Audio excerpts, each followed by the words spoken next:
dan muslimat mudah-mudahan dirahmati Allah Subhanahu wa taala. Di dalam sebuah hadis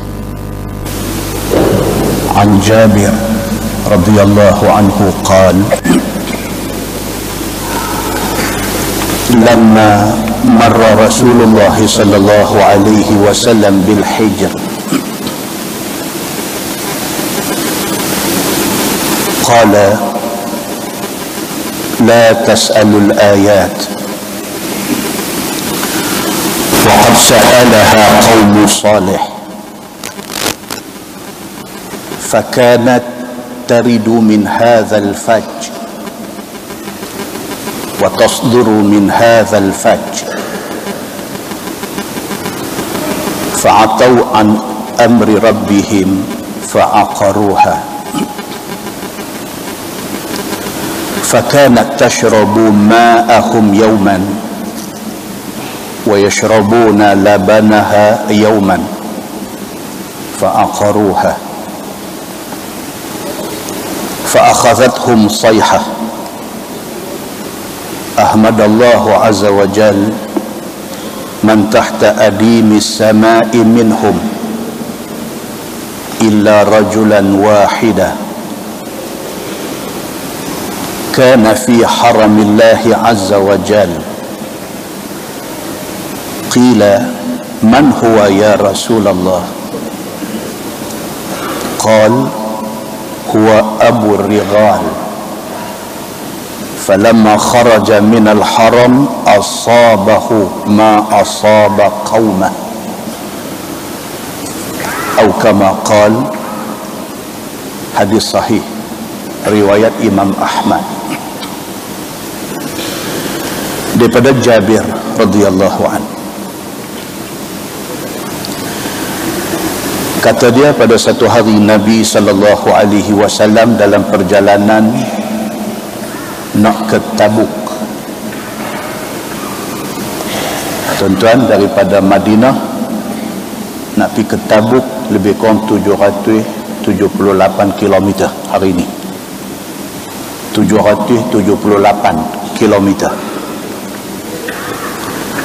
Dan perjalanan Nabi sallallahu alaihi wasallam nak pergi ke Tabuk, Nabi singgah di satu tempat yang bernama Al-Hijr.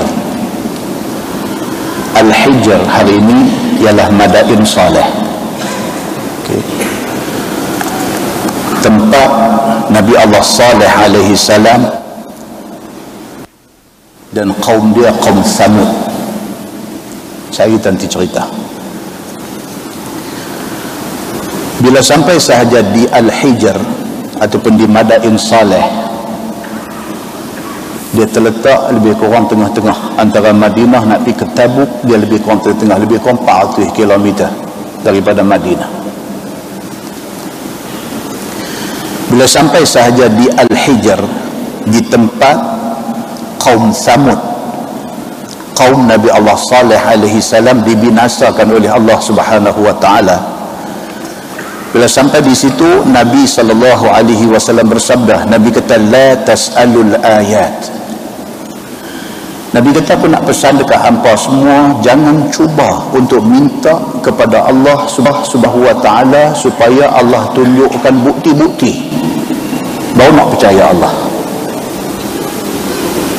Orang kita ni kadang-kadang nak percaya satu-satu benda, nak bukti, nak minta itu, nak minta ini. Macam mana berlaku kepada umat-umat Nabi-Nabi dulu. Nak percaya kata Nabi Nuh alaihi salam itu Nabi, minta Nabi Nuh bagi bukti. Nak percaya kepada Nabi Allah Hud alaihi salam, kata Nabi, minta Nabi Hud bagi bukti. Kita tidak boleh macam tu. Kita dengan Allah Subhanahu wa taala, kita cuma kena sami'na wa ata'na. Kami dengar, kami taat, full stop. Kita tidak boleh itu ini dengan Tuhan, tak boleh. Umat Nabi-Nabi dulu macam tu. Bila diminta, mereka suruh beriman dengan Allah Subhanahu wa taala, mereka minta itu, mereka minta ini, mereka letak syarat macam-macam. Apabila Nabi sallallahu alaihi wasallam pimpin pasukan nak pergi ke Tabuk, Nabi singgah dekat Al-Hijr, tempat kaum Nabi Allah Saleh alaihi salam, tempat kaum Samud dibinasakan. Sampai di situ Nabi sallallahu alaihi wasallam bersabda, Nabi kata la tasalul ayat. Nabi kata, aku nak pesan dekat hampa, jangan ada di kalangan hampa ni siapa-siapa yang duk minta macam-macam bukti untuk nak beriman kepada Allah. Waqad sa'alaha qaum Salih. Nabi kata kaum Nabi Allah Saleh alaihi salam dulu minta dekat Nabi Saleh. فكانت ترد من هذا الفج وتصدر من هذا الفج. Nabi sallallahu alaihi wasallam kata kaum Nabi Saleh, kaum Samud dulu minta macam-macam benda nak dijadikan bukti kata Nabi Saleh itu nabi. Maka Allah layan, Allah hantar mai satu unta mukjizat. Allah hantar mai satu unta mukjizat, yang unta ini lain daripada unta-unta yang mereka pernah tengok. Nabi sallallahu alaihi wasallam kata, "Fakanat taridu min hadzal faj." Aku nak abang dekat hampa, unta Nabi Saleh keluar mai daripada sini, Nabi tunjuk. Dan dia keluar balik kot tu, Nabi tunjuk. Walhal Nabi sallallahu alaihi wasallam tidak ada pada zaman Nabi Allah Saleh alaihi salam. Tapi Allah subhanahu wa ta'ala bagi dekat Nabi satu tanda, seperti mana dalam peristiwa Isra' dan Mi'raj.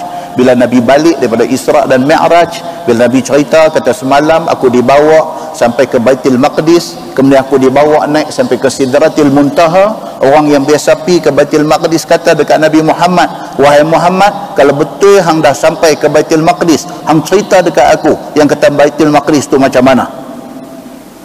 Allah subhanahu wa ta'ala buka dekat Nabi, bagi Nabi nampak balik. Dan Nabi cerita 1, 2, 3, 4. Ternyata apa yang Nabi sallallahu alaihi wasallam habaq tu begitulah sebenarnya. Demikian hal apabila Nabi sampai dekat Al-Hijr, dekat Madain Saleh, tempat kaum Samud dibinasakan. Nabi kata kaum Samud, umat Nabi Saleh, minta macam-macam kepada Nabi Saleh untuk buktikan Nabi Saleh itu Nabi. Sedangkan aku boleh nampak unta mukjizat Nabi Saleh itu keluar kot ni, dan aku nampak dia keluar kot tu. Fa'atau an amri rabbihim. Kata Nabi sallallahu alaihi wasallam, setelah depa minta bukti, Allah bagi bukti, Allah buat mai unta mukjizat. Depa derhaka Allah subhanahu wa ta'ala. Mereka minta bukti, Allah bagi bukti. Allah bagi bukti, mereka tetap derhaka Allah subhanahu wa ta'ala. Fa'aqaruha. Tidak cukup dengan mereka tak percaya, mereka sembelih unta itu. Fakanat tashrubu ma'ahum yawman wa yashrabuna labanaha yawman. Nabi sallallahu alaihi wasallam kata, unta Nabi Saleh apabila dihantar mai ke tengah-tengah kaum Samud, Allah letak satu peraturan kepada unta itu. Allah kata satu hari unta ni minum air telaga mereka, dan pada hari unta tu minum air telaga mereka minum susu unta. Pada hari unta tak minum air telaga, mereka boleh minum air telaga tu. Maknanya bagi kaum Samud tak ada rugi apa. Kalau hari ni tak boleh minum air telaga, mereka boleh minum susu unta. Esok mereka boleh minum air telaga. Dan mukjizat dia, mereka ambil lah susu unta tu banyak mana pun, susu tidak kering. Fa'akhadhathum sayha fa'aqaruha fa'akhadhathum sayha. Mereka tak peduli, walaupun bukti sudah ada depan mata, mereka mengingkari bukti itu, mereka sembelih unta itu. Ahmadallahu azza wa jalla man tahta adimis samai minhum. Allah subhanahu wa ta'ala hancurkan semua kaum Samud illa rajulan wahida, melainkan seorang. Pada saat dihancurkan kaum Samud, dia ni seorang tak kena. kana fi haramillahi azza wa jal, kerana pada masa itu dia tak ada di situ, dia tak ada di Al-Hijr itu, di perkampungan itu dia tak ada, dia ada di Mekah. Oleh kerana dia ada di Mekah, maka dia selamat. Pada hari azab turun, orang semua mati, dia seorang selamat. Pasal apa? Pasal dia tak ada di tempat tu, dia ada di Mekah. Dan Allah Subhanahu wa ta'ala menghormati kemuliaan Makkah, maka dia tidak dikenakan azab pada hari orang lain kena azab. Bila Nabi SAW kata macam tu, sahabat tanya Nabi, qila man huwa ya Rasulullah? Sahabat kata, siapa dia yang seorang tu ya Rasulullah, yang dia seorang terlepas daripada bala ni, siapa dia ni? Qala Nabi SAW, huwa Abu Righal. Nabi tahu, sedangkan kejadian itu pada zaman Nabi Allah Saleh alaihi salam. Tuan-tuan, Nabi Saleh ni bila dia ni? Sebelum Nabi Ibrahim. Nabi Saleh alaihi salam dia sebelum Nabi Ibrahim. Ulama hadis bincang hadis ni. Makkah dijadikan tanah haram atas sebab doa Nabi Allah Ibrahim alaihi salam. Sedangkan Nabi Saleh dia sebelum Nabi Ibrahim. Pasal apa? Sebelum Nabi Ibrahim doakan Makkah dijadikan tanah haram, Allah sudah bagi kemuliaan kepada bumi Makkah, sehingga kan Abu Righal yang pada masa tu ada di Mekah, Allah hold dulu azab dekat dia kerana menghormati bumi Makkah. Maka sebahagian ulama hadis kata kerana kemuliaan bumi Makkah itu dulu daripada Nabi Ibrahim alaihi salam lagi. Muslimin dan muslimat yang dirahmati Allah sekalian, bila sahabat tanya siapa dia seorang daripada kaum Samud yang selamat daripada bala ni, Nabi kata dia ialah Abu Righal. Dia ada dua sebutan, ada satu sebutan kata Abu Righal, begitu. Falamma kharaja minal haram, Nabi kata jangan ingat dia selamat, dia keluar aja daripada tanah haram Makkah, dia langkah-langkah keluar saja ke tanah halal, asabahu ma asaba qaumah, dia kena macam kaum dia kena. Dia selamat bukan kerana dia tu Tuhan nak bagi selamat, dia selamat kerana Allah melihat kemuliaan bumi Makkah. Dia step kaki keluar saja daripada sempadan tanah haram, terus dia kena sama macam yang kena kaum Samud semua, dikenakan gempa dan dia mati di situ juga. Muslimin dan muslimat yang dirahmati Allah sekalian, kaum Samud ni siapa? Mereka kaum Nabi Saleh. Asal mereka di selatan semenanjung tanah haram. So, kita duduk cerita Madain Saleh ni utara. Kita sampai di Jeddah, Jeddah masuk Mekah, naik ke atas sikit. Mekah pergi Madinah, naik atas lagi. Madinah nak pergi ke Tabuk, Tabuk ni dah dekat nak sempadan Jordan dah. Makna jadi duduk nak pergi ke utara. Di antara Madinah dengan Tabuk, tengah-tengah itulah Madain Saleh, tengah-tengah tu dah Al-Hijr. Mereka ni kaum Samud ni asal bukan di utara, asal mereka di selatan semenanjung tanah haram. Mereka migrate, mereka berhijrah, mereka pindah, mereka pergi duduk di Al-Hijr. Akhirnya kaum Samud ini menetap di situ, di Al-Hijr, yang hari ini orang panggil Madain Saleh. Hebat kaum Samud ini. Yang kata kaum Nabi Allah Saleh alaihi salam ni hebat. Hebat mereka apa dia? Mereka ni boleh tebuk bukit batu pejai. Mereka boleh tebuk, mereka boleh pahat, mereka boleh buat rumah kediaman mewah dalam bukit tu. Tuan-tuan, bukit di negeri Arab ni cukup kerah. Cukup kerah. Tapi yang kata kaum Samud ni, mereka ada kemahiran, mereka ada kepakaran, mereka boleh tebuk, mereka boleh rebuk bukit pejai ni, dan akhirnya jadi satu kediaman mewah mereka dalam tu.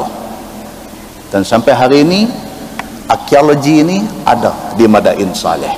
Hari ni kalau tuan-tuan rajin buka internet, tu tengok dalam Facebook, travel agent yang duk bawa orang pergi Mekah Madinah hari ni, depa masukkan benda ni. Depa masukkan lawatan ke Madain Saleh.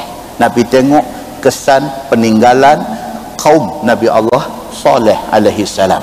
Dan nak tengok tu yang kata bukit yang ditebuk dan dijadikan rumah tu, sampai hari ni benda tu ada.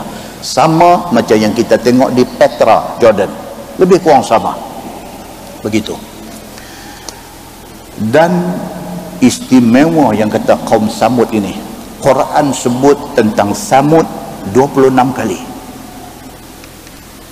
Yang kata kaum Samud ni, Allah mention sama ada nama Samud ataupun kisah Samud. Campur nama Samud dengan kisah mereka ni 26 kali Allah repeat mereka di dalam Al-Quran. Tapi tuan-tuan, manusia apabila dia rasa dia hebat, ini penyakit. Manusia apabila dia rasa dia hebat, manusia apabila dia rasa dia pandai, manusia apabila dia rasa dia berilmu tinggi, manusia apabila dia rasa dia segak, manusia apabila dia rasa dia intelektual, manusia apabila dia rasa dia ni super, manusia mudah jadi angkuh. Benda ni daripada dulu. Nama kata makhluk manusia ni, kalau dia tak boleh kontrol nafsu dia, kalau dia berasa, dia perasan macam dia hebat, dia mudah jadi angkuh. Allah bagi kepada kaum Samud ini kehebatan, Allah bagi kepada kaum Samud ini keistimewaan. Akhirnya kaum Samud ini jadi apa? Mereka jadi angkuh, mereka jadi mudah derhaka kepada Allah Subhanahu wa ta'ala. Mereka tidak mau terima Nabi Saleh itu sebagai Nabi. Walaupun setelah Allah hantar mukjizat dalam bentuk unta hebat, dia hantar mai dekat mereka, mereka boleh perah susu unta tu, mereka perah habis-habisan. Mereka nak tunjuk kata itu bukan unta mukjizat, mereka perah dengan niat supaya unta tu kering susu. Namun Allah Subhanahu wa ta'ala tidak jadikan apa yang mereka mau. Unta itu tetap unta mukjizat. Akhirnya mereka bunuh unta itu. Inilah manusia apabila dia perasan, apabila dia rasa dia hebat, dia tidak nampak kebenaran. Muslimin dan muslimat yang dirahmati Allah sekalian. Dalam sebuah hadis riwayat daripada Ismail bin Umayyah,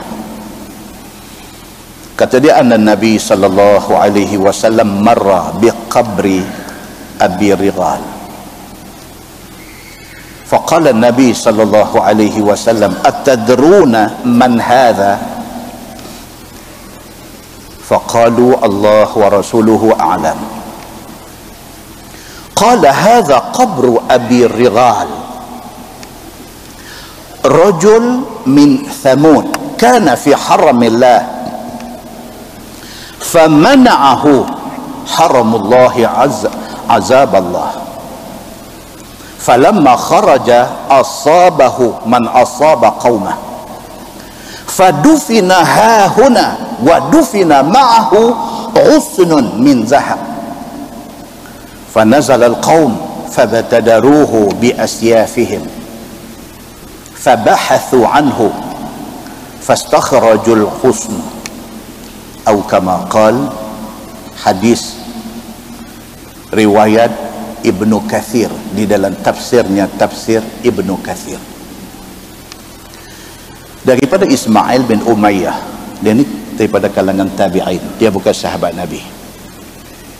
Itu sebab sebahagian ulama hadis kata hadis ini hadis mursal, kerana sanad dia terputus, tidak sampai ke sahabat, tidak sampai kepada Nabi.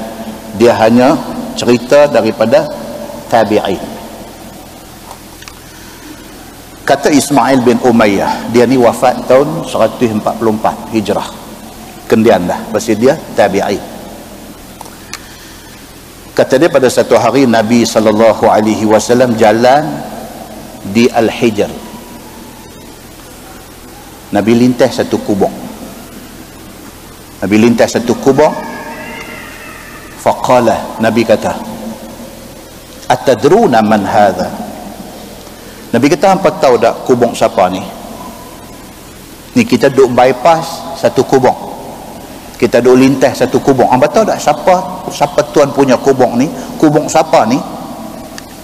Faqalu Allah wa rasuluhu a'lam. Sahabat-sahabat kata kami tak tahu, Allah dan Rasul sahaja yang tahu. Qala Nabi sallallahu alaihi wasallam hadza qabru Abi Righal. Nabi kata di sinilah kubung satu orang yang bernama Abu Righal. Nabi kata. Entah ini Nabi. Ini yang kata Nabi sallallahu alaihi wasallam. Allah sentiasa hantar malaikat mai bagi tahu benda yang orang tak tahu. Nabi kata hangpa tahu tak kubung siapa ni? Dia kata kami tak tahu. Allah dan Rasul sahaja yang tahu. Nabi kata inilah kubung Abu Righal. Nabi kata rajul min Thamud. Nabi kata dia ni keturunan Thamud, keturunan kaum Nabi Saleh alaihi salam. Kana fi haramillah. Nabi kata dia ni masa kaum Samud ditimpakan bala, dia tak ada di sini, dia tak ada di Al-Hijr ini, dia ada di Al-Haram di Makkah. Famana'ahu, maka Allah menghalang dia daripada kena azab yang menimpa kaum Samud. Dia tak kena, sedangkan dia salah seorang daripada kepala masam yang duk lawan Nabi Allah Saleh alaihi salam. Geng dia 6 jahanam semua kena, dia tak kena lagi. Allah tegah dia daripada kena azab atas alasan dia ada di Al-Haram, dia ada di Mekah. Maka Allah hold dulu, tangguh sat dulu azab daripada kena dia. Falamma kharaja, bila dia keluar sahaja daripada tanah haram, asabahu ma asaba qaumah, dia kena azab yang menimpa kaum dia, sama macam mereka kena, dia kena. Fadufina hahuna, dia ditanam di sini. Dalam syarah hadis ni kata di sini maksudnya bukan di Al-Hijr, di tempat dia mati, tak jauh daripada tempat dia mati, dia ditanam di situ. Wa dufina ma'ahu ghusnun min dhahab. Yang ni Nabi kata semasa mayat dia ditanam bersama dengan dia satu rantin kayu yang dia duk buat tungkat dia bila berjalan. Ghusnun ni maksud satu rantin daripada pokok tu dia keluar main, itu ghusnun. Dia ni selalu kalau berjalan dia duk bawa rantin kayu tu, duk buat tungkat. Dan rantin min zahab, dibuat daripada emas. Nampak macam rantin kayu tapi dibuat daripada emas. Kata ditanam dia bersama dengan rantin yang diperbuat daripada emas ni. Fanazal al-qaum fabtadaruhu bi asyafihim. Nabi suruh sahabat-sahabat ada korek tempat ni. Apa nak tahu aku kata betul tak betul? Nabi kata korek. Para sahabat Nabi guna asyaf, guna saif, guna pedang mereka, korek kawasan Nabi tunjuk tu, korek.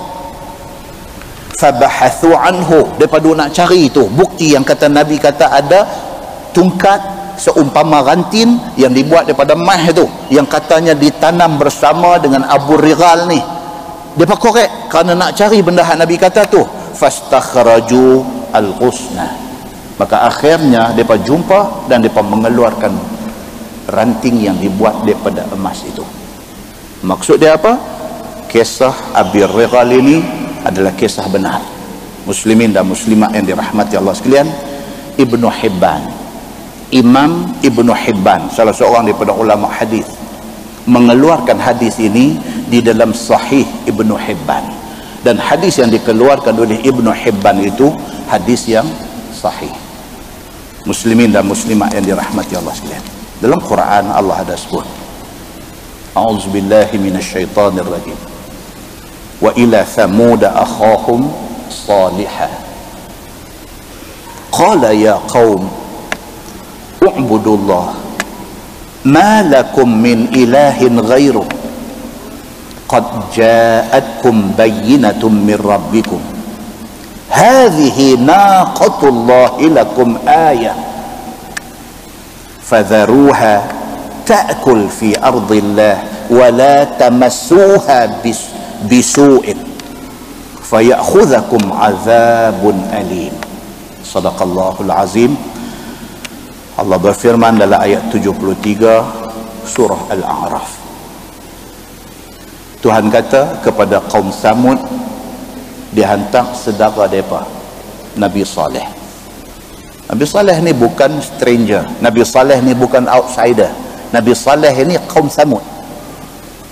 Allah lantik Nabi Saleh daripada sama kaum dia, daripada kenal dia. Macam mana Nabi Muhammad sallallahu alaihi wasallam dilantik daripada kalangan Quraisy untuk nak pimpin Quraisy, macam tu Nabi Saleh dilantik daripada kalangan Samud, yang tak sepatutnya mereka boleh nak tolak dia, tak sepatutnya. Dia perkenal dia daripada dia beranak sampailah dia besar, sampai dia dilantik menjadi Nabi, dia perkenal dia. Tapi jenis manusia engkar, dia tak mau terima.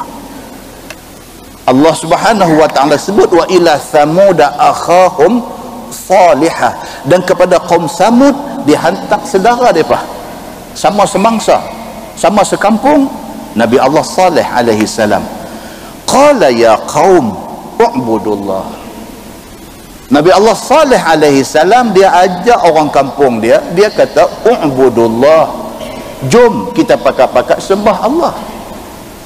Nabi Saleh bukan pergi minta duit dekat orang kampung dia.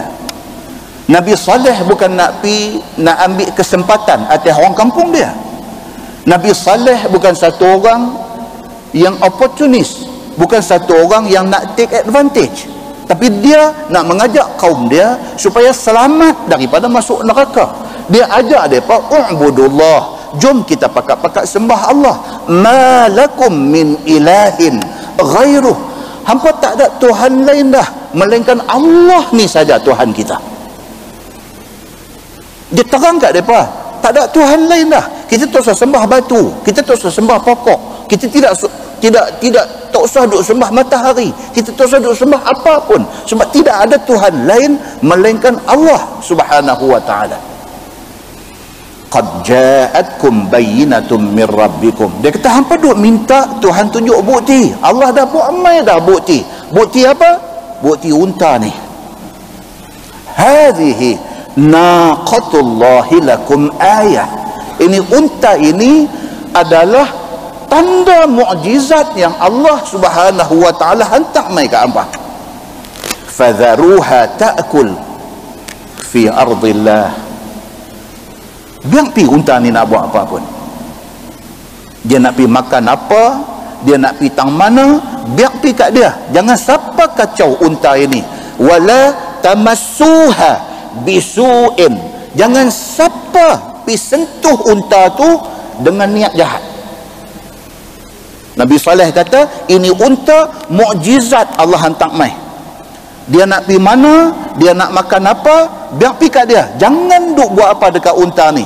Siapa pun jangan pi sentuh unta ni dengan niat tak elok. Fa ya'khudhukum azabun alim. Kalau hampa buat juga benda ni, hampa akan kena azab yang pedih. Muslimin dan muslimat yang dirahmati Allah sekalian, Nabi Saleh katalah apapun, dia pas sembelih unta tu. Dalam surah Asy-Syams kita selalu baca, Allah kata idzim ba'atha ashqaha faqala lahum rasulullah naqatallahi wa suqiyaha fakadzabuhu fa'aqaruha fadamdama alaihim rabbuhum bidzambihim fasawwaha.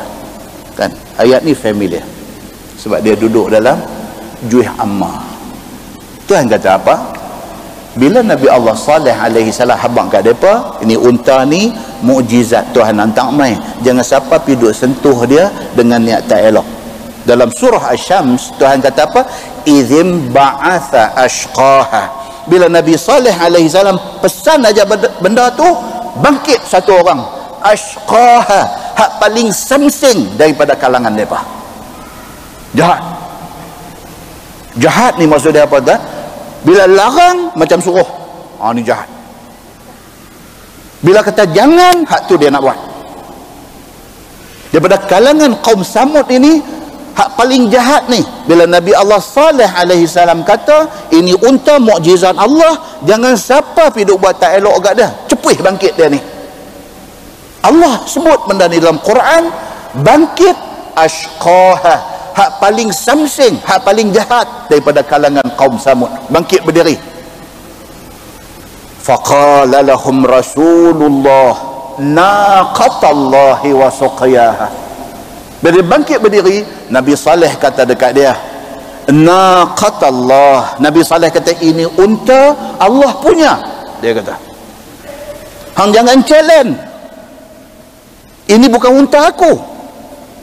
Aku pesan dekat hampa jangan buat tak ketahuan dekat unta ni, ini bukan unta aku. Dia kata, ini naqatallah, ini unta Allah punya. Wa suqiyaha, biar pi dia nak pi minum air di telaga tu, jangan kacau dia. Fakadzabuhu, depa dustakan Nabi Saleh alaihi salam. Fa'aqaruha, depa sembelih unta tu. Nabi Saleh kata jangan sentuh dengan niat jahat, depa kata Saleh bukan kata sentuh, kami nak sembelih. Oh, jahat, cukup punya jahat. Fadamdama alaihim rabbuhum bidzambihim fasawwaha, maka Allah Subhanahu wa taala binasakan depa, dan Allah jadikan depa ni sawaha, flat di atas bumi. Allah binasakan depa sampai rapat atas bumi. Pasal apa? Pasal derhaka depa kepada Allah ini tahap yang cukup dahsyat. Manusia ni tuan-tuan, dia ada sombong, dia ada takabur, dia ada inat. Itu kategori orang-orang yang duk challenge Tuhan ni. Sombong, kita semua tahu. Takabur, besar diri. Kemuncak kepada sombong dan takabur ini inat, dia panggil. Ain nun alif dal. Inat tak boleh buat apa dah. Yang kata ashqaha ni tadi, ini ainat.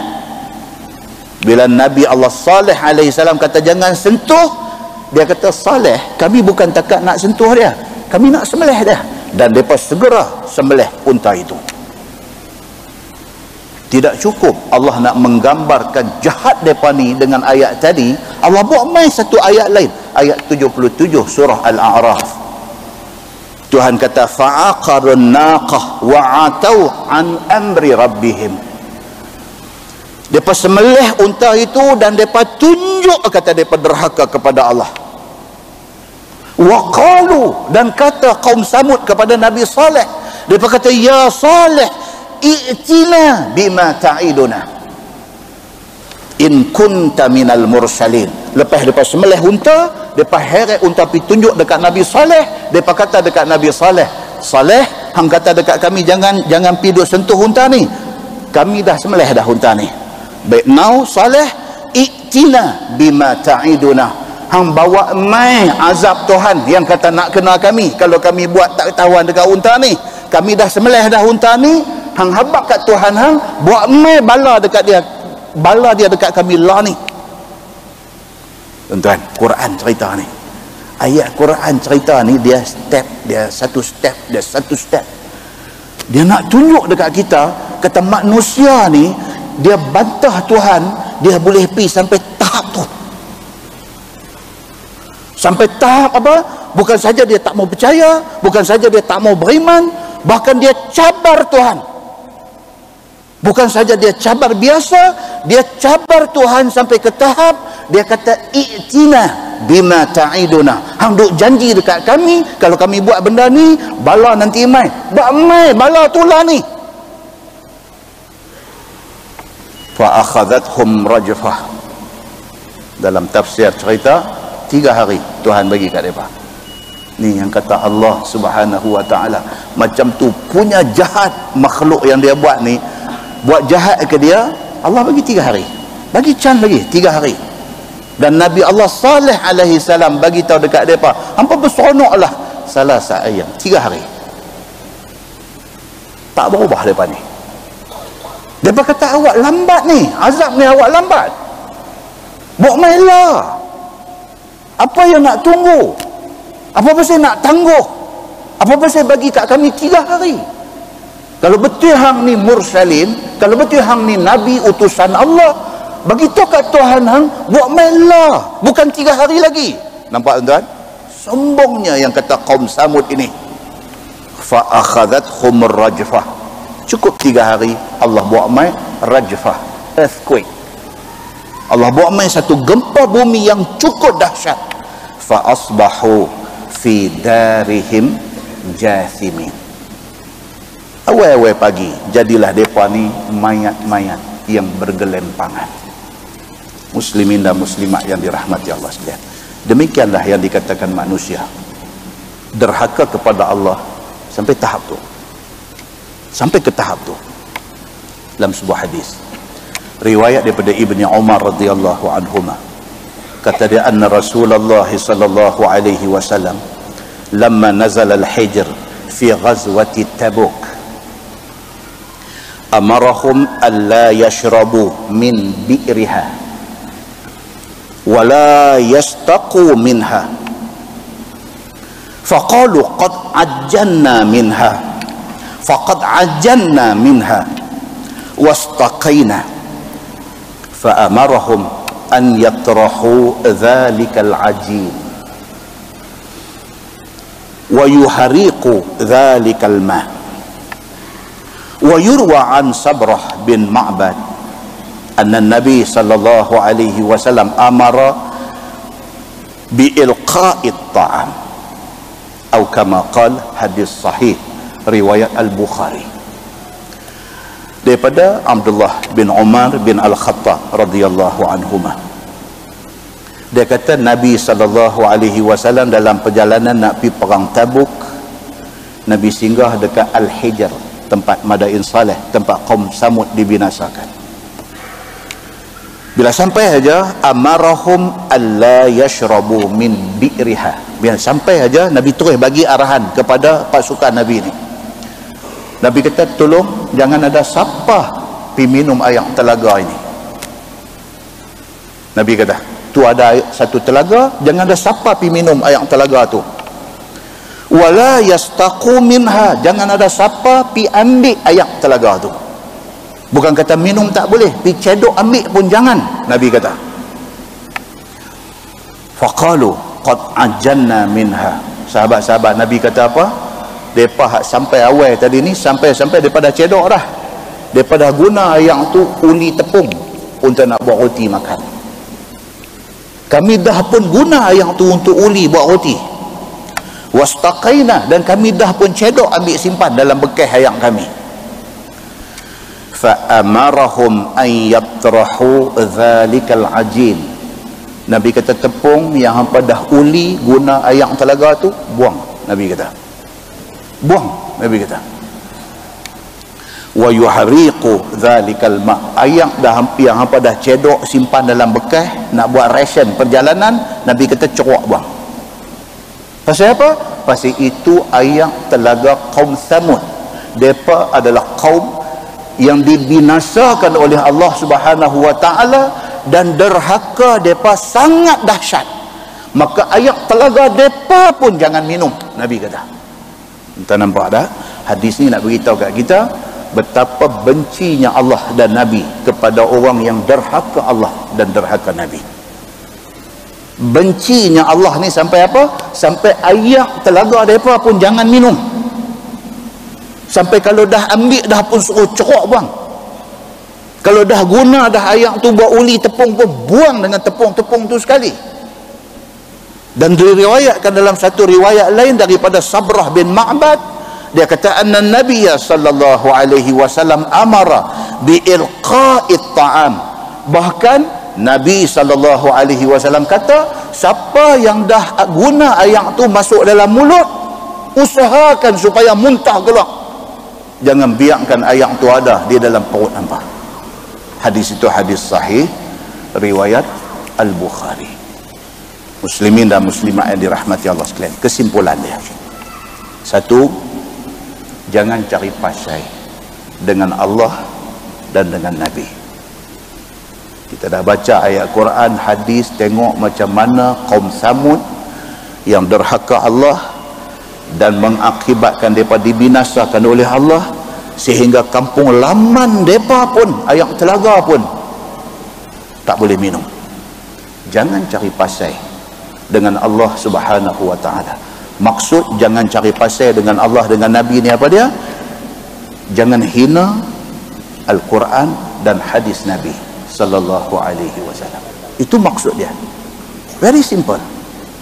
Dalam masyarakat kita hari ini, macam mana pun bila orang buat main kat kita, abang ini Quran kata dan ini tafsir ayat ni macam ni. Apa yang Quran kata, apa yang tafsir tu kata, kita ada duk buat benda tu salah. Jangan cakap pandai. Sami'na wa ata'na. Walaupun aku dah buat lama dah, tapi oleh kerana Quran kata macam ni, aku minta ampun dengan Allah. Aku tak tahu dulu. Full stop, tinggal benda tu. Jangan cari pasal dengan Allah. Jangan duk kata ni apa ni, ayat ni dah ni, duk cuba nak tafsir macam-macam, nak bagi betul kita. Jangan. Kalau terang kita salah, tinggal hak salah. Buat yang betul. Demikian dengan hadis Nabi sallallahu alaihi wasallam.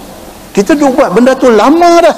Tiba-tiba orang buat main satu hadis dekat kita, ni dia hadis kata macam ni. Hak kita duk buat tu hadis kata salah. Jangan cakap banyak, jangan cari pasal dengan Allah, dengan Nabi. Dulu aku tak tahu. Hang tolong bagi tahu, terima kasih banyak-banyak. Full stop, cerita dulu, start cerita baru. Yang kedua, jangan cabar Allah. Jangan cabar Allah. Yang ketiga, kalau Allah boleh binasakan umat Nabi-Nabi dulu, Allah boleh binasakan kita hari ini. Yang keempat, bala Allah kalau main, kita tak akan boleh lawan. Satu benda kalau menjadi bala, azab daripada Allah, kalau dia hantar main, kita tak akan boleh lawan.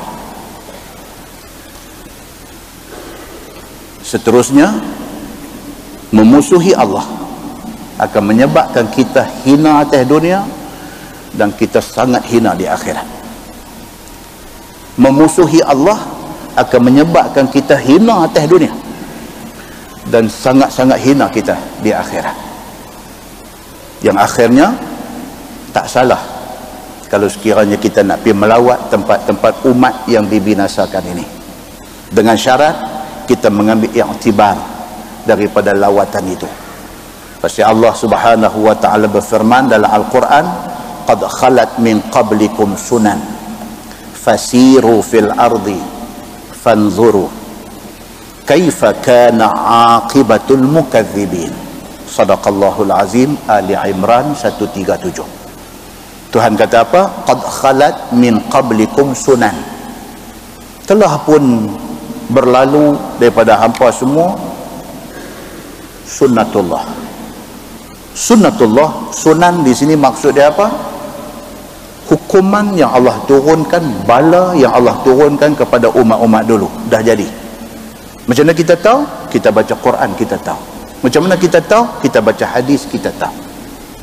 Telah pun berlaku benda tu kepada umat yang derhaka Allah dulu. Fasiru fil ardi. Tuhan kata pilah berjalan atas muka bumi ini. Pi berjalan. Kita pergi umrah, berjalan sampai ke Madain Saleh. Pi tengok. Tengok tu untuk nak ambil iktibar. Di sinilah cerita kaum Samud dengan Nabi Saleh dulu. Di sinilah cerita mukjizat unta Allah buat mai. Di sinilah kemusnahan umat Nabi Allah Saleh alaihi salam dulu. Kita pergi tengok, kita ambil iktibar. Tuhan kata apa? Fasiru fil ardi. Pi berjalan, pi tengok tempat-tempat ni semua. Fanzuru, tengok dan perhati dan ambil iktibar.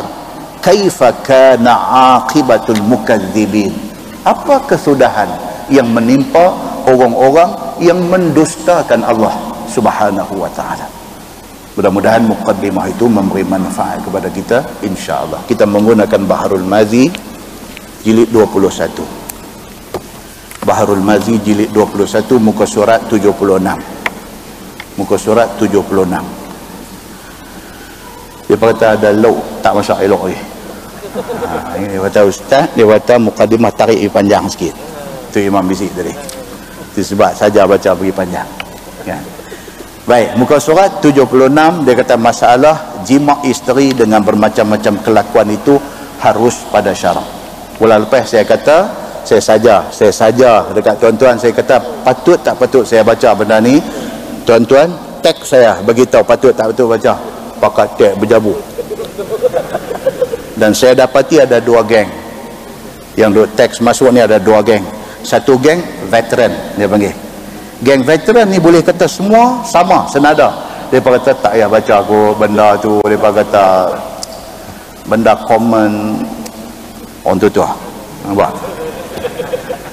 Satu grup lagi duk teks masuk ni, geng nakai.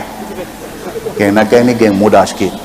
Mereka kata apa? Mereka hantar teks tu kira nampak macam serius macam tu. Tapi saya tahu mereka nakai. Lepas tulis mereka kata ustaz kena baca sebab yang nipu ilmu. Dan sebenarnya tajuk ni tak ada apa-apa pun, saya gempak saja lebih. So saya baca tajuk ni bagus. Satu hadis yang kita boleh tengok dari banyak angle. Bukan kita nak tengok dari angle tu saja, tapi kita nak tengok satu angle lain yang saya kata kena baca. Baik, cuba kita tengok. Dia kata jima' isteri ni boleh macam-macam cara. Maka jima' isteri itu macam-macam kelakuan seperti daripada depan, daripada belakang, daripada tepi, kiri kanan, telentang, terterak, ni semua macam-macam. Dia kata boleh. Maka semuanya itu diharuskan oleh syarak, asalkan jangan menyimpang jima' itu ke lain daripada faraj. Okay, that's it, clear. Okay, baik. Bermula dalil yang menunjukkan harus jima' isteri dengan macam-macam kelakuan itu ialah ayat Quran. Hak kita baca dah itu. Bermula hadisnya dikeluarkan oleh Imam At-Tirmizi. Ada satu lagi hadis dia bawa mai. Yang ni yang menarik. Tonton dengar alih. Dia kata an Ibn Abbas radhiyallahu anhu qala jaa Umar ila Nabi sallallahu alaihi wasallam faqala ya Rasulullah halaktu. Yang ni bagus. Dia kata apa? Diriwayatkan daripada satu sahabat Nabi sallallahu alaihi wasallam lagi sepupu Nabi, iaitu Abdullah bin Abbas radhiyallahu anhuma. Ibnu Abbas ni sepupu Nabi. Dia anak Abbas, Nabi anak Abdullah. Abbas dengan Abdullah dua beradik. Nabi dengan dia jadi first cousin, sepupu betul.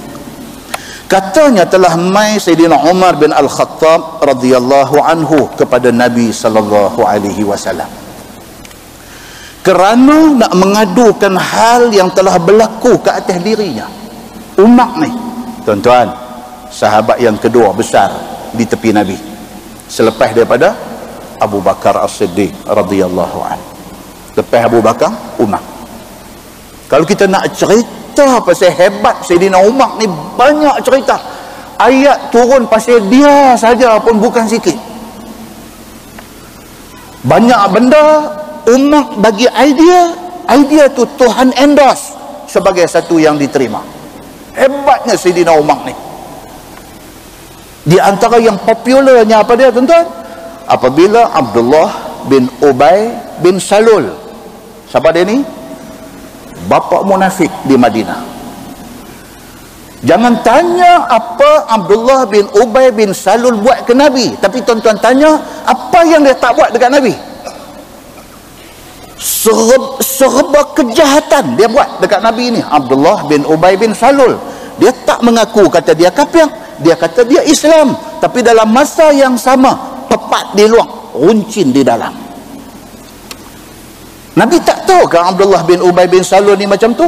Nabi tahu. Tapi yang kata Nabi sallallahu alaihi wasallam ni satu orang manusia yang dia kira last sekali baru dia nak fikir, nak doa apa tak elok ke apa ke.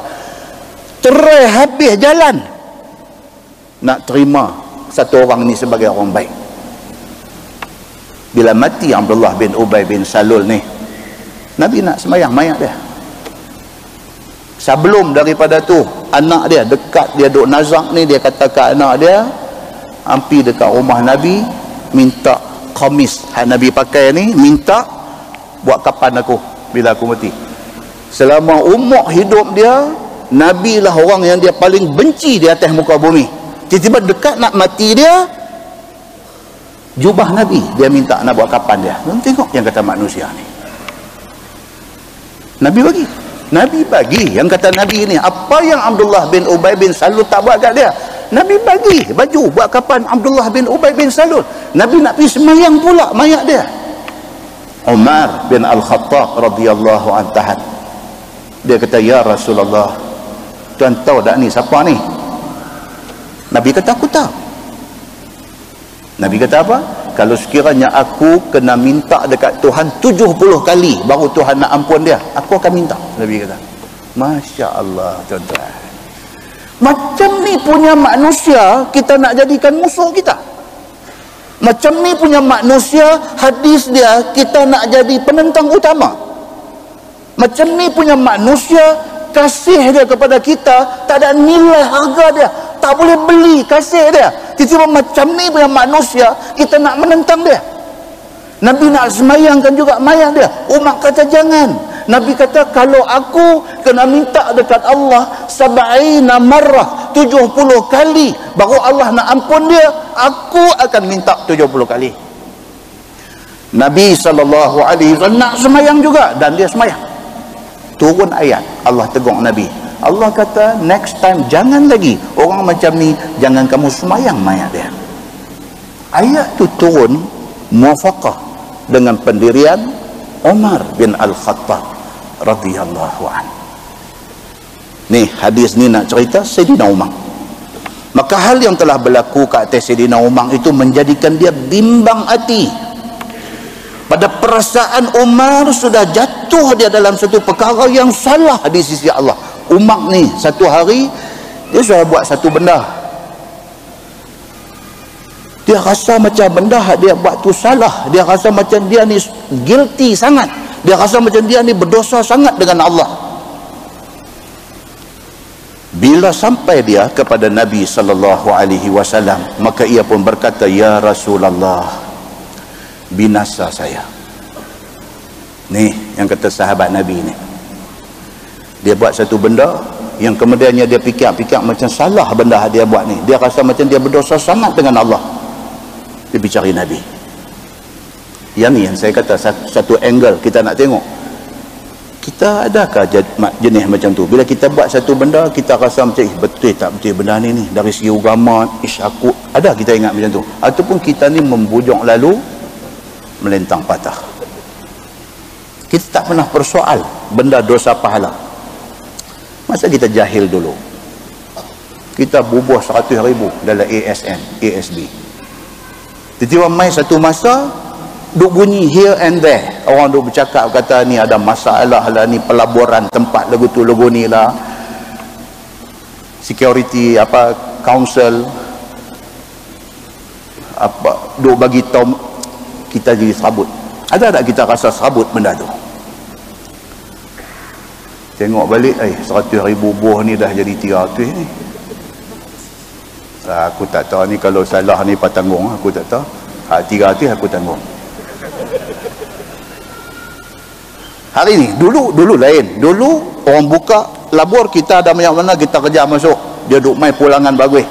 Tiba-tiba akhir-akhir ni dia duk bunyi macam tu. Tonton buka apa website Dr. Zaharuddin.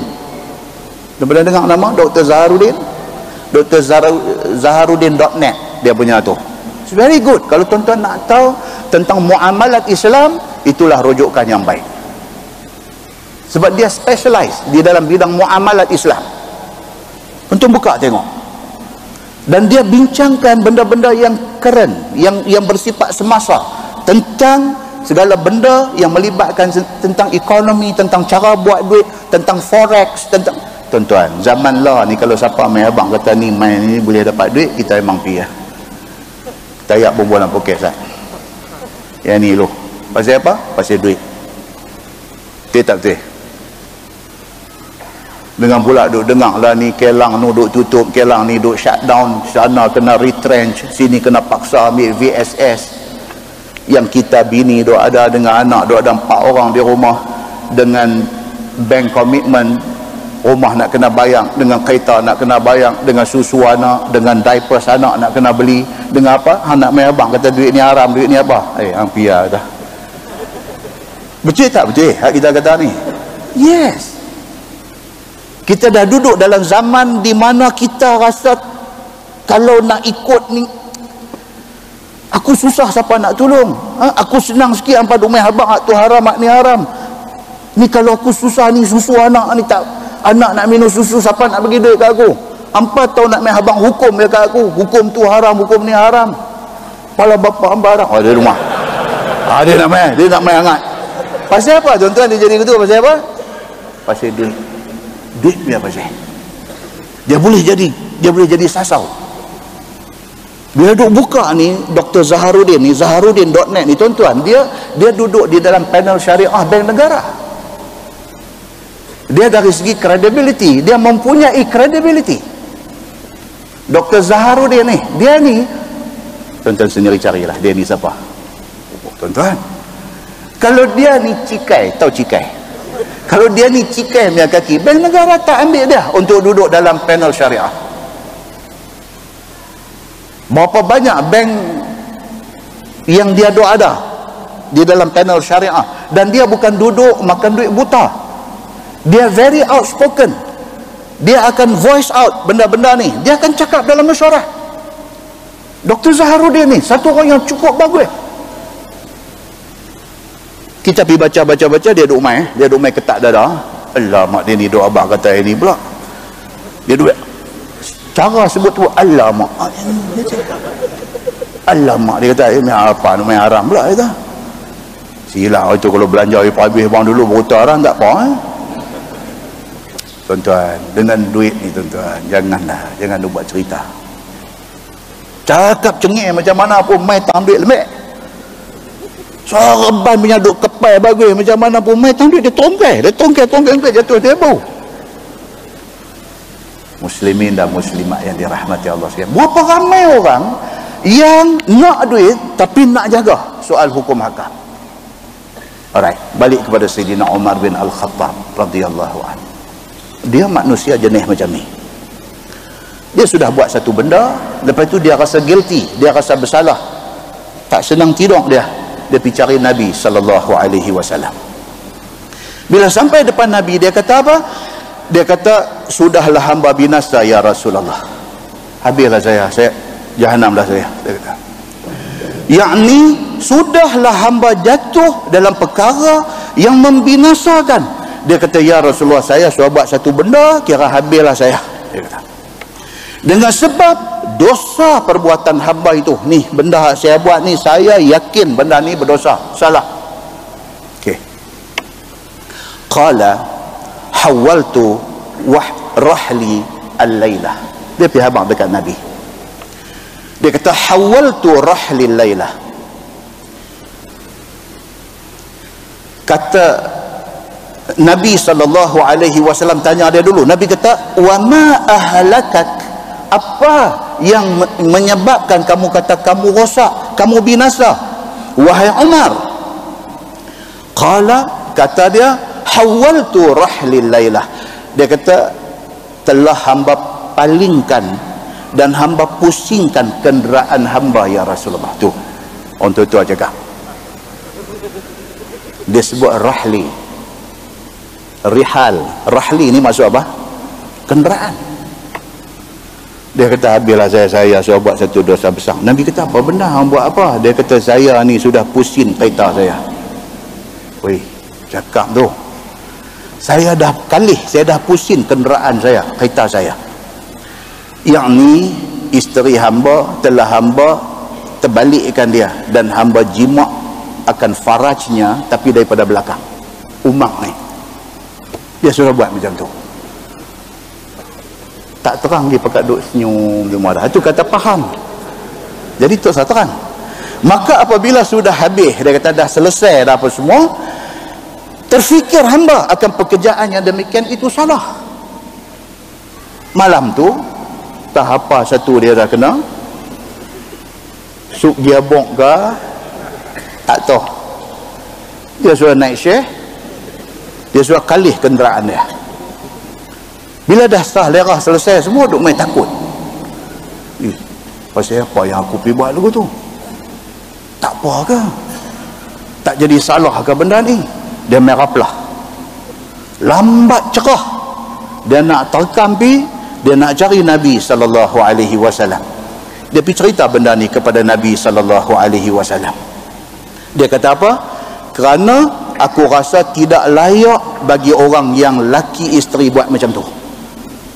Dia pergi habaq dekat Nabi, saya sudah buat benda ni, saya rasa apalah saya ni, tak sepatutnya satu suami pergi buat dekat isteri macam tu. Itu cerita dia. Qala, kata dia, falam yurad alaihi Rasulullah sallallahu alaihi wasallam. Kata Ibnu Abbas, apabila didengar oleh Nabi sallallahu alaihi wasallam kata Sayyidina Umar itu, maka tidak dijawab oleh Nabi. Bila Umar mai confess, mai luah rasa bersalah dia di depan Nabi sallallahu alaihi wasallam, Nabi tak respon.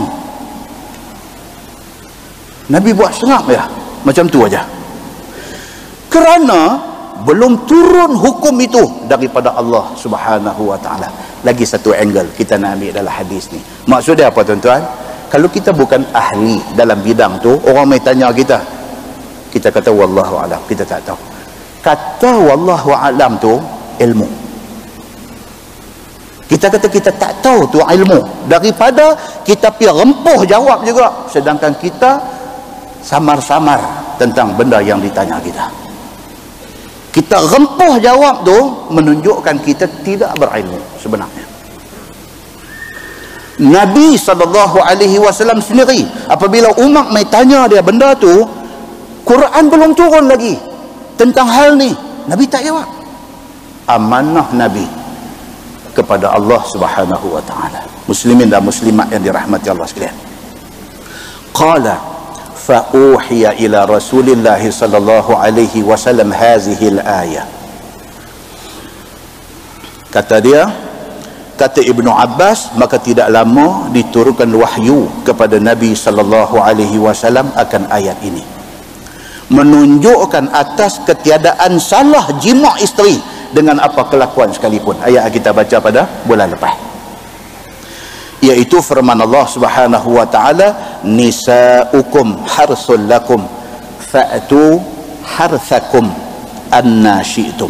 Bermula isteri kamu itu tempat kamu tanam benih anak,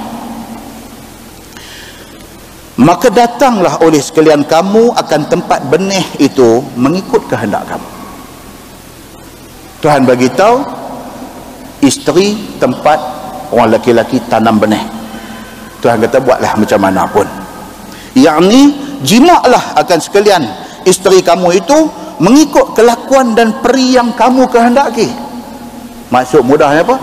Ikut kreativiti kamu, kan? Ini ada urai panjang-panjang. Kemudian diterangkan oleh Nabi sallallahu alaihi wasallam akan peri jima' yang halal dan yang haram. Maksudnya apa? Sabda Nabi sallallahu alaihi wasallam, aqbil wa adbir wattaqid dubur wal haidah. Nabi bagi satu guideline. Nabi kata, hadapkan dia kepadamu ataupun belakangkan dia, buatlah macam mana pun, buatlah sesuka hati kamu, janji jima' pada faraj. Nabi kata, dan takut olehmu jima' pada dubur dan pada ketika isteri kamu haid. Ini dua saja jaga, yakni jangan sekali-kali kamu gasak. Dia tulis di sini, ya Allahu akbar, gasak betul Syekh Idris Marbawi ni, kan?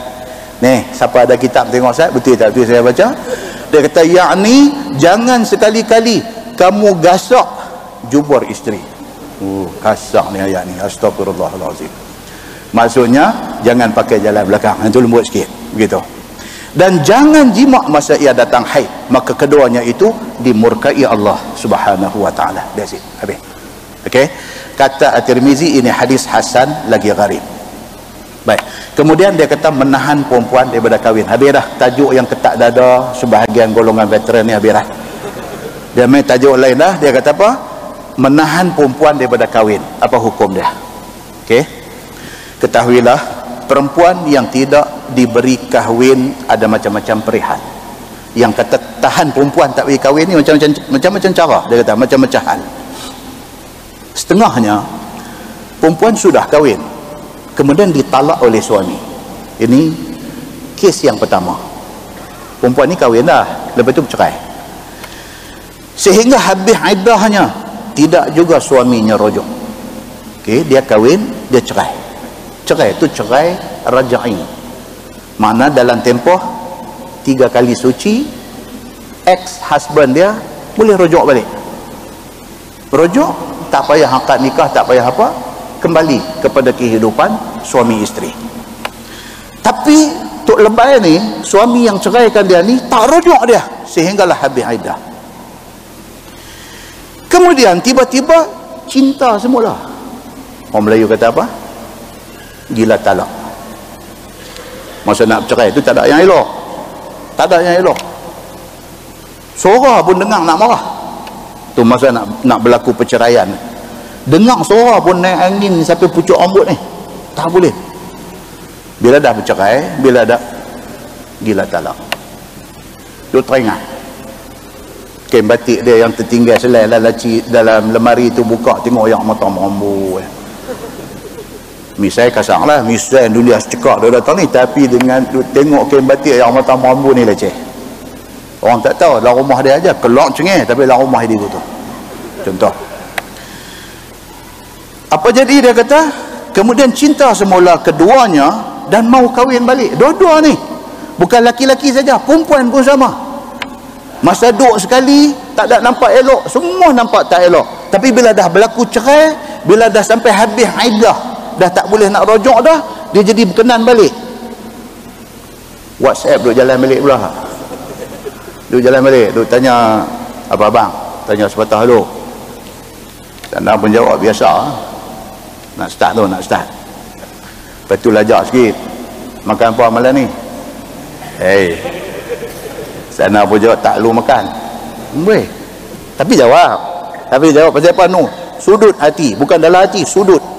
Sudut hati nu duk ada lagi. Dia halau keluar tu tak keluar habis, duk ada punya hati tu duk ada lagi. Mula. Lepas tu makin duk kasar. WhatsApp ni makin duk kasar. Tak teringat kat kita kan? Tanya tu kan.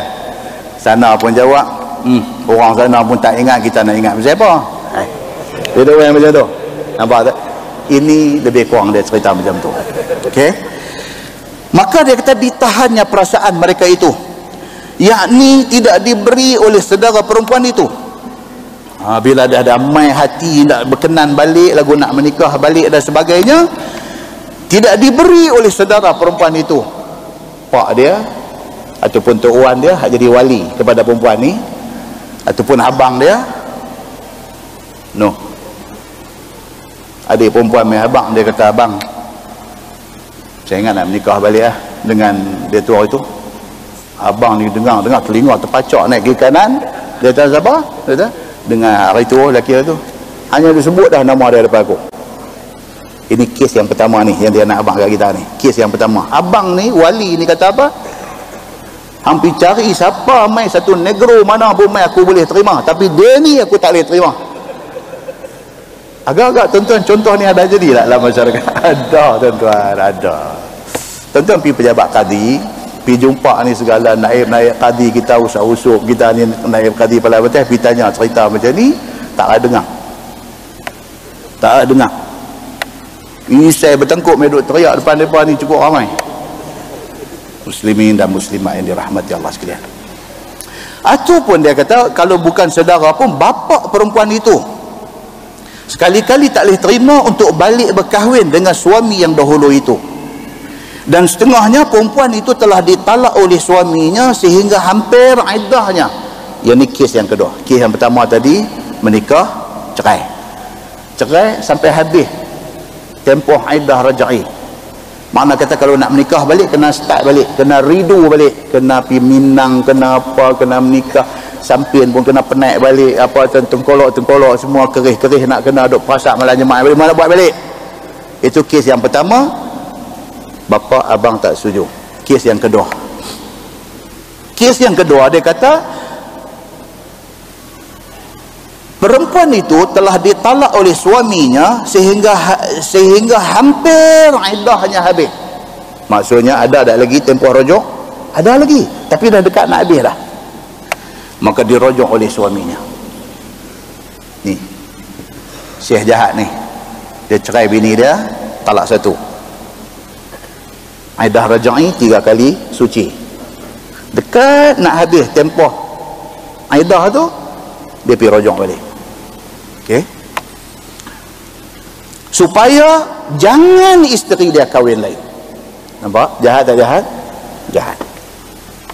Dia pergi rojok balik isteri dia, bukan rojok nak baik balik jadi laki bini tak. Dia pergi menikah balik, dia pergi rojok balik dengan isteri dia, tapi dia tak buat apa. Dia tak buat apa. Dia ambil balik bini jadi bini dia, lepas tu dia cerai balik. Talak satu lagi. Lagi berapa bulan? Lagi 3 kali suci pula. Dah berapa dah? 6 kali suci dah perempuan ni. Tak boleh nak menikah dengan hero lain. Hero lain tak boleh masuk. Pasal hero lama ni dia buat naya, dia buat tahanan kat dia. Ini juga termasuk di dalam menahan perempuan daripada berkahwin. Ni dia nak abang situasi yang kedua. Kemudian dia azabnya isterinya, kemudian ditalaknya balik. Sebelum bercerai hak pertama dulu, dia tabuh bini dia ni ikut hak mana naik dulu. Naik tangan, naik siku, naik lutut, dia terajang dengan kaki dia, gedebam dan sebagainya, bercerai. Bila bercerai dekat nak habis tempoh iddah rajai, dia pergi rojok balik. Dia ayat, tahu ayat? Dia ayat balik perempuan ni pun kena ayat tu, kira okey balik apa rumah, dia rojok balik. Lepas dia rojok, dia bagi backhand pula. Dia kata dulu hang tak kena ikan backhand, nak ambil backhand pula sekali, pang kena. Terguling pergi balik sana. Macam ni punya lelaki ada. Rasa-rasa tentu ada dah. Ada. Bini dulu kata abang ni, abang rojok saya ni betul-betul bukan ikhlas apa. Ikhlas mai dia bagi sebiji lagi. Hang nak cari ikhlas di mana dalam dunia ni? Dia kata. Hang nak cari mana orang ikhlas dalam dunia ni? Hei, hang nak cari mana? Hei, pang lagi sekali. Tuan-tuan, bini ni rasa silap dah aku pergi rojok dia pergi. Tuan-tuan, dia buat tahanan abang sebulan 2, dia cerai pula. Tarik lagi 3 kali suci. Saja dia nak buat tahanan, dia nak buat naya kat perempuan ni. Sehinggalah hampir dekat dengan iddahnya, dia rojok balik. Pasal dia ada berapa kali? 3 kali talak dah ada. Dia dah buat 2 kali, dia ada 1 lagi. Dia ayat balik pula. Yang kata orang perempuan ni tuan-tuan, ya Allah. Kalau saya cerita lebih-lebih, berbalik sejadah mai lagi. Bukan semua, tapi ramai macam ni. Sikit ayat aja terpedaya. Kesian kat mereka ni. Itu sebab kata orang perempuan ni kaum yang lemah. Pasal apa? Pasal orang mudah pelemah. Ayat aja dia boleh percaya balik. Abang dia, kak dia, semua main doa abang kata hang fikir pergi habis-habis. Dia dah cerai dah hang dulu. Sebelum cerai pun hang berapa kali duk main rumah mak dengan biak mulut pecah, lebam atas pipi, hang duk kena tabuh dengan dia. Dia main pelemah hang sikit, hang pergi terima dia balik hari tu ni. Hang tengok dia buat apa hang? Dia ni mana ada satu manusia ikhlas. Dia jawab balik kat abang dia, kat kak dia, dia kata hati manusia ni Allah boleh ubah. Dia kata, hai, dia cakap macam tu. Abang dia kata tak apa. Hang pun bukan budak bodoh. Sebut bodoh tu pun cara tu. Hang pun bukan budak bodoh. Dia kata hang pun mengaji tinggi, hang pandai, ikut suka hang. Dia rojok balik. Ini pun balik kata abang sudah-sudahlah nak kita start balik. Start, dia kata start. Hang ni memang bodoh, hang tak kenal aku. Dia kata dia bagi sedah lagi. Tuan-tuan, agak-agak untuk ada tak kes macam ni? Ada tuan-tuan, ada. Di sinilah kadang orang perempuan ni dia nak minta tolong siapa. Dia pergi jumpa kaunselor pujuk suruh kahwin, duk elok-elok balik. Dia pergi jumpa mahkamah pun tak mau nak pelepas dia daripada. Dia bawa pergi sorat doktor, dia bawa report polis, pergi apa kakuk toko ni tak lepas juga dia ni macam duk dalam neraka. Okey, pasal apa? Pasti ada laki-laki jahat macam ni. Laki-laki jahat ni lah yang termasuk dalam kategori menahan perempuan daripada berkahwin. Dia kata, maka demikianlah rupa orang yang menahan perempuan daripada kahwin. Maka perbuatan yang demikian itu ditegah oleh Allah Subhanahu wa taala. Firman Allah, wa idza talaqtumun nisa fabalaghna ajalahunna fala ta'dhuluhunna. Artinya dah apabila kamu talak akan isteri kamu, maka habis iddahnya, maka janganlah ditahan oleh sekalian kamu akan mereka daripada kahwin. Lihat dalam tafsir Al-Jalalain, dia kata orang lelaki-lelaki jangan jadi jahat. Tuan-tuan ingat, kita buat, kita ingat bini kita dia lemah, kita tak tahu kita sangat lemah di depan Allah Subhanahu wa taala. Tidak ada satu zalim yang manusia buat di atas dunia ni yang Allah tidak balas dia di hari akhirat esok. Sehingga kan yang Allah nak tunjuk kata adilnya Allah di hari akhirat ini, Nabi kata apa? Kalau dua kambing, Nabi tak buat contoh manusia, Nabi buat contoh dua kambing. Masa di atas dunia, satu kambing ada tanduk, satu kambing tak ada tanduk. Sudah bergaduh dua kambing ni. Kambing hak ada tanduk, tanduk. Kambing hak tak ada tanduk, sakit kena tanduk ni Allah yang tahu. Dia balas balik, dia tak ada tanduk, kau ni geli saja, tak sakit. Lagu macam serondoi lagu tu saja. Dia ni tanduk balik dengan dua tanduk dia, sakit Allah yang mengetahui. Dia ni balas balik, tak ada sakit apa, pasal dia tak ada tanduk. Nabi kata apa? Di hari akhirat esok Allah akan tumbuhkan tanduk kepada kambing yang tidak ada tanduk ini, supaya dia boleh tanduk balik kambing yang bertanduk ini, yang tanduk dia masa di atas dunia dulu. Nabi buat benda ni dalam hadis dia, nak beritahu kata apa? Allah Subhanahu wa taala Tuhan Maha Adil. Tidak ada manusia yang buat zalim kepada mana-mana manusia yang boleh terlepas daripada kena balasan di sisi Allah Subhanahu wa taala. Muslimin dan muslimat yang dirahmati Allah sekalian. Kemudian dia kata apa? Menahan perempuan daripada berkahwin itu ada berlaku pada zaman Nabi sallallahu alaihi wasallam. Benda tadi bukan contoh lah ni, zaman Nabi pun ada jadi. Okey lagi dah. Macam duk bau. Lagi lambat pula kan. Okey, dia kata ada berlaku pada zaman Nabi sallallahu alaihi wasallam. Kita baca bulan depan. Kita baca bulan depan insya-Allah. Kita nak tengok zaman Nabi sallallahu alaihi wasallam ada juga berlaku kes yang seumpama ini.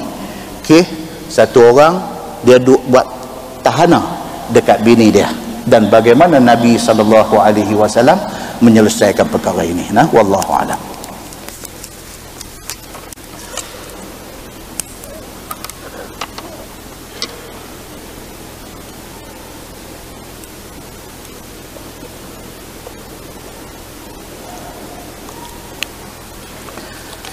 Jadi seperti biasa tuan-tuan, saya lagi sekali mengulangi jemputan semua orang jangan sampai balik. Kita ada jamuan nasi daging, tak lagi disediakan oleh pasukan nasi daging daripada Simpang 4 Pematang Buloh. Pematang Buloh terkenal dengan nasi daging. Mereka dah sediakan, kita semua kena makan. Tak makan daging pun makan nasi saja, tapi kena makan. Dan saya mengambil kesempatan untuk merakamkan ucapan setinggi-tinggi penghargaan dan terima kasih kepada khususnya pasukan yang membantu kita untuk masak 2 ekor lembu dan nasi untuk 2,000 orang. Lepas start daripada pukul 10 tadi, untuk bayangkan daripada pukul 10 tadi, daripada start buat kerja. Lembu sembelih lepas subuh tadi di Paya Keladi, pukul 11 suku sampai di masjid, dan pasukan nak masak ni pukul 10 dah duduk dari sini terus jalan kerja sampailah dekat nak maghrib tak siap buat, ada lagi buah-buah penghujung yang tak siap. Tu imam yang bisik dah tarik panjang sikit kata, supaya sana boleh settle begitu. Dan saat lagi taklimat tentang macam mana cara hidang, Al-Fadil Ustaz Zulkhairi Imam Utama akan beritahu. Kita ada talang dan kita ada makan pinggan di kemah bawah. Orang perempuan di belakang dan orang perempuan ada satu kemah untuk yang ni di kemah hujung. Sekali lagi akan ada taklimat detail. Dan terima kasih juga kepada pihak masjid, imam, segala AJK, segala semua petugas-petugas masjid yang membantu daripada awal sampai tadi. Talam Simpang 4 Matang Buluh bagi tiar tu talam. Talam pinjam talam depa. Masjid ni ada 180 talam. Pinggan pakai buang 1000. Siapa yang rasa syok nak makan talam, makan di sini. Siapa yang rasa macam dia tak selesa nak makan talam, dia mau pinggan, turun di bawah. Mudah-mudahan semua orang makan dan jangan balik 3 kali ulang tu. Mudah-mudahan semua orang dapat rasa kenakkan nasi daging Simpang 4 Matang Buluh. Kita tangguh dengan tasbih kafarah dan suratul Asr. Subhanakallahumma wa bihamdika asyhadu an la ilaha illa anta astaghfiruka. Bismillahirrahmanirrahim. Wal 'asr innal insana illa allazina amanu wa 'amilus salihati wa tawassaw bil haqq wa tawassaw. اللهم صل على محمد في الأولين والآخرين وسلم ورضي الله تبارك وتعالى عن ساداتنا أصحاب سيدنا رسول الله أجمعين. بسم الله الرحمن الرحيم. الحمد لله رب العالمين حمدا يوافي نعمه ويكافئ مزيده. يا ربنا لك الحمد كما ينبغي لجلال وجهك الكريم وعظيم سلطانك. رضينا بالله ربا وبالإسلام دينا وبمحمد نبيا ورسولا. اللهم افتح علينا فتوح العارفين وارزقنا فهم النبيين بجاه خاتم المرسلين. اللهم فقهنا في الدين وعلمنا التأويل واهدنا صراطك المستقيم. اللهم أرنا الحق حقا وارزقنا اتباعه وأرنا الباطل باطلا وارزقنا اجتنابه. اللهم اجعل جمعنا جمعا مرحوما وتفرقنا من بعده تفرقا معصوما. وصلى الله على محمد وعلى آله وصحبه وسلم. والحمد لله رب العالمين. السلام عليكم.